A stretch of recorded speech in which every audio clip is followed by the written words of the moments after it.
166માં દીકરાનું નામ ધર્મરાજ. બોલો ભોગા જય મારા બાપા.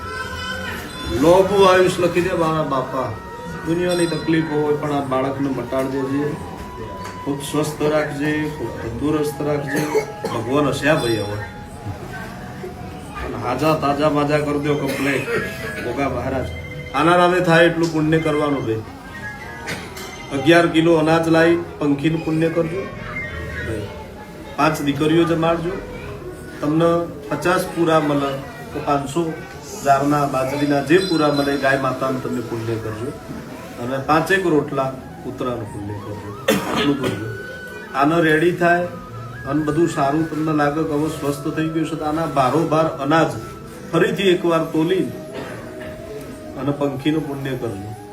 અને આના બારોબાર કુલેર બનાવવાની ગોર ઘી આટાની અને કીડીનો નગરો પૂજવાનો. કોઈ ચિંતા કરશો ના. મહારાજીને આજો તાજો રાખશે, બાપો દયા રાખશે ભાઈ.